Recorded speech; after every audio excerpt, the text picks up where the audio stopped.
की, खेतेश्वर दाता की, श्री आदे मात की। मंच पर विराजित सम्मानित अतिथियों का बहुत बहुत स्वागत, अभिनंदन जसोल की पावन पुण्य धरा पर। अब संक्षिप्त का कहा गया है तो फिर सम्मानित मंच ही है। और विराजित सभी पिता तुल्य बुजुर्गों को मेरा प्रणाम, युवा साथियों को नमस्कार। आज अपने बीच में उम्मीदराम जी बेनीवाल हम सबके सामने एक उम्मीद लेकर आए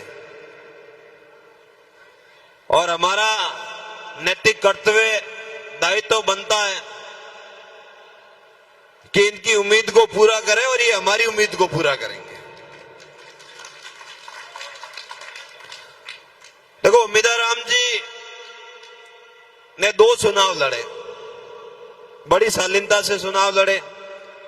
सामने हरीश जी चौधरी थे, एक तरह से कहे तो तोप, और उधर थे बालाराम जी घोड़ा।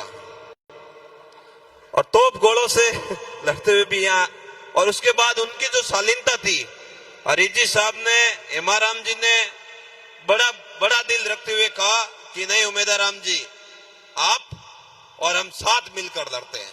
ये हेमाराम जी साहब हमेशा बताते हैं कि कांग्रेस की परंपरा है। हालांकि मैं तो कांग्रेस का सदस्य नहीं हूं, राष्ट्रीय लोकतांत्रिक पार्टी का सदस्य हूं, लेकिन अब अलायंस में दोनों पार्टियां एक है।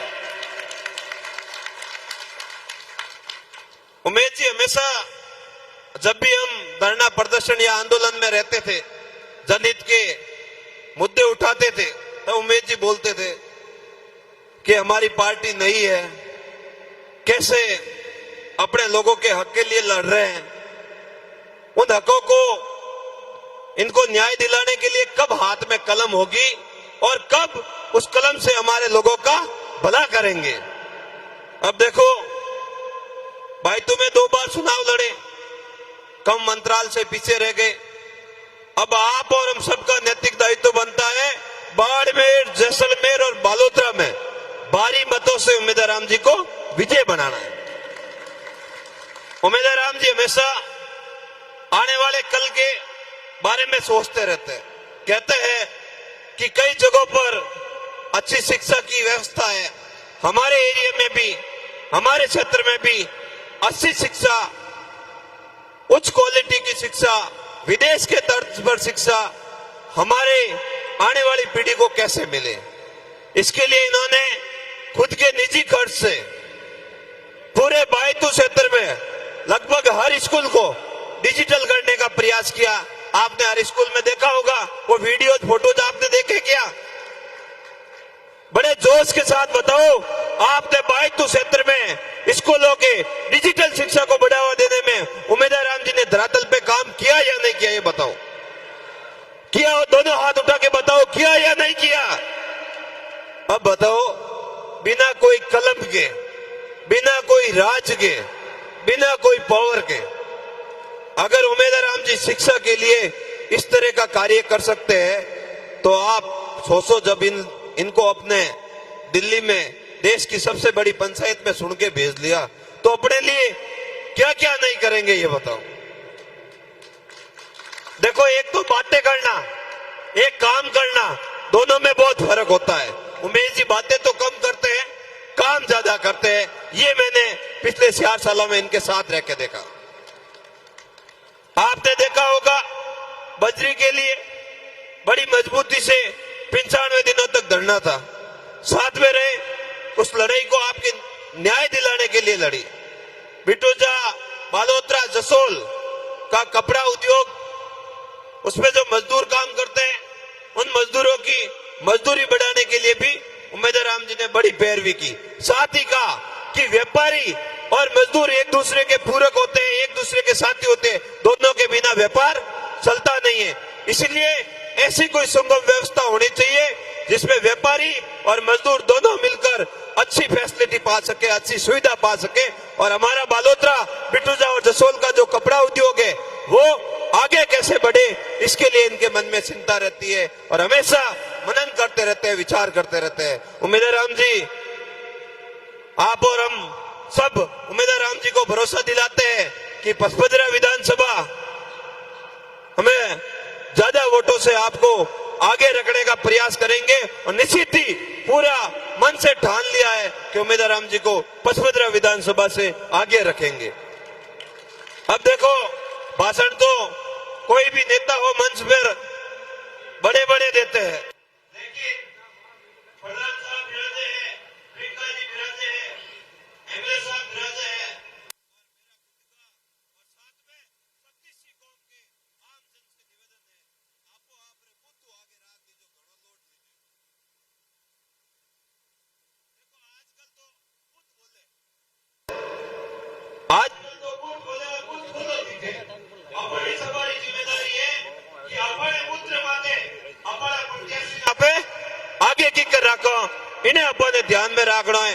बाकी घणे रेलान मेलान कई मोटा मोटा नेता मंत्री संतरी मुख्यमंत्री जी तो मन लगे कि हम जयपुर जावी को बाढ़ मेरी 3 दिन व्याह ओले दोले सकरी काटे 12 तारीख ने मोदी जी आवे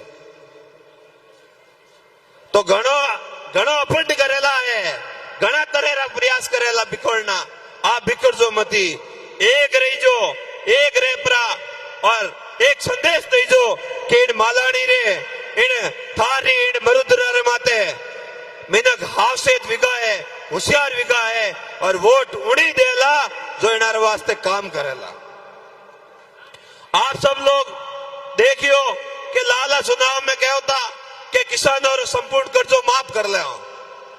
अब भाई थाने राज ही दीजियो कर्जो कट गयो, माफ कौन करी? केंद्र में थोरो राज हमें डिब्बलन टिब्बलन सोबल हैंग इंजन धोराई जे कटे देखियो। अगर इनकी मन में किसानों के प्रति श्रद्धा होती, किसानों के प्रति मान होता, किसानों के प्रति सम्मान होता, किसानों के प्रति विश्वास होता, किसानों के प्रति कुछ करना चाहते तो ये किसानों का संपूर्ण कर्जा माफ करते। इन्होंने किसानों का संपूर्ण कर्जा माफ नहीं किया, उल्टा किसानों के ऊपर काले कानून थोपने का प्रयास इन लोगों द्वारा किया गया। हाँ, मुझे कई लोग बोलते हैं कि आप तो कांग्रेस रे हाथ गठबंधन कर दियो जो हमें तो और मामलो दोरो विजयी। मैंने कहा मेरा अगर मामला अगर मुश्किल होगा तो भी मुझे कोई गम नहीं। मैं उस किसान आंदोलन का साक्षी हूँ, उस किसान आंदोलन का हिस्सा रहा हूँ जिनमें दिल्ली की सरकार के खिलाफ लड़ाई लड़ी थी और उसमें थान सिंह डोली जैसा किसान का बेटा भी उस आंदोलन का साक्षी था। कहीं फर्क नहीं पड़े, कहीं हो वहां तो कोई बाप दादा परदादा कोई मंत्री संतरी हाको जो नहीं बाणी जन दुख रही।